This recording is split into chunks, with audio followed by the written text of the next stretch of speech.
Hey PCC, it's Gary. It's Wednesday, and I've got a question for you. Where do you turn to remember God's faithfulness, to gain strength for your future based on God's faithfulness in your past? In the hymn, Come Thou Fount of Every Blessing, there's a line that says, here I raise my what? Ebenezer. That's a weird word, and it's not referring to Ebenezer Scrooge from the Dickens novel.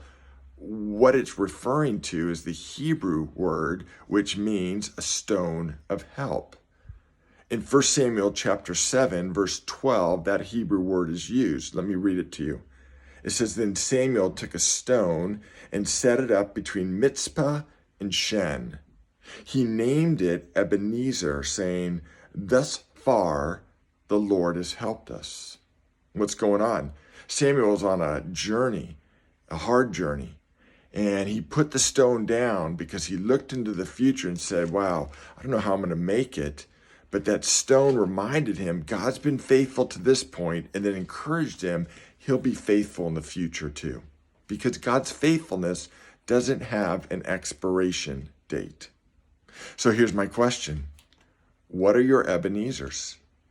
Many people take this literally, and I do too, and have created stones of remembrance. They're in my office, and they're right behind me where I get dressed every morning.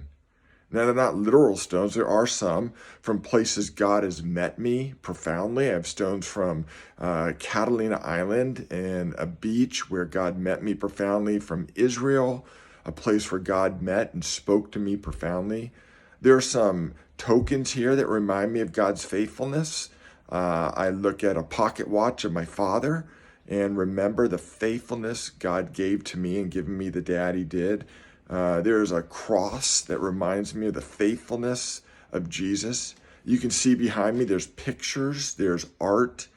I just look at that in the morning for like 15 seconds, and I'm encouraged every day. God's been faithful to this point. He'll be faithful in the future because his faithfulness doesn't have an expiration date. So I want to encourage you, whether you create an Ebenezer physically or virtually, I want to encourage you to spend some time today and think, how has God been faithful to you? This is important to us personally as well as corporately as a body. We are in such a transition right now, sheltered in place and holding before the Lord, going, Lord, what do we look like when we come out of this? Here's the thing I know. God will be faithful and has been for almost 70 years over PCC. And together, we will discern what that looks like. You need to know your staff. We miss seeing you live. We can't wait to be together again and to literally go before the Lord and say to him, Lord, would you show us what we look like and how we serve you in this mission you've given us of empowering generations to passionately follow you, one person at a time. God bless you, PCC. Not only do I love being your pastor, your staff loves shepherding you. God will be faithful. Raise your Ebenezer today. And then can I encourage you to encourage somebody with that line? God will be faithful to you. Have a great day.